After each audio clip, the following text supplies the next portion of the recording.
Whatever. A rare moment of honesty during his speech, and I hope voters around the country are watching this. Taxes are scheduled to go up substantially next year for everybody. All right, that's right. I know the Anointed One will make sure that that happens.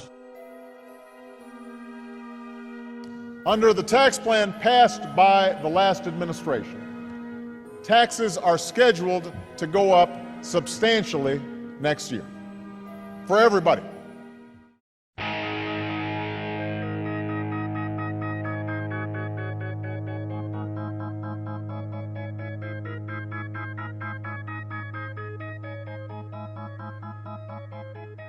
For us to understand just about anything, we need to have some context.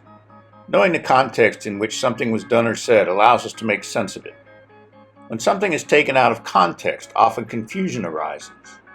It's important to know how changing the context of words or events can be used to manipulate the truth.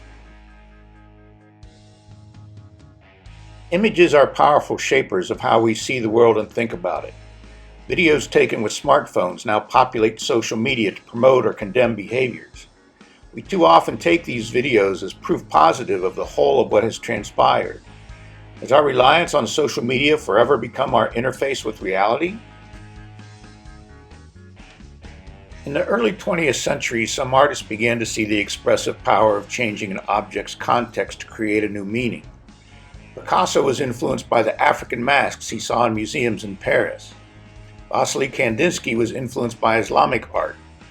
Artists like Marcel Duchamp, Hannah Hock, René Magritte, and Max Ernst began to combine images to force the viewer to question their assumptions.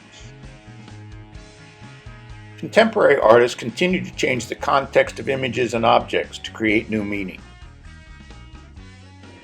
Born in Gansu Province, Chinese artist Zhang Hongtu grew up during the Chinese Civil War and the Cultural Revolution.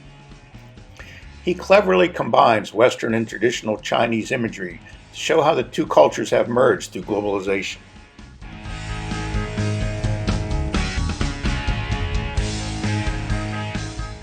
Jeff Koons' work started to get noticed in the 1980s.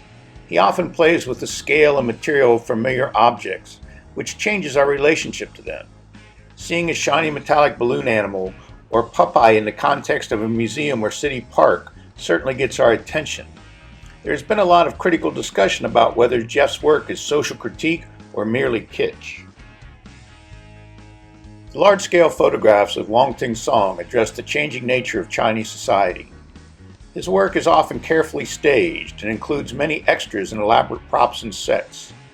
Qingsong's photographs contain a serious message about consumer society within the outward humor of his images. As an African American woman, Carrie Mae Weems has been concerned with the status of African Americans in art and politics, and how that relates to complex human experience and inclusion. One of her most powerful series appropriates historical photos of American slaves. She adds text to change the context of the original photo into a critique of current American culture.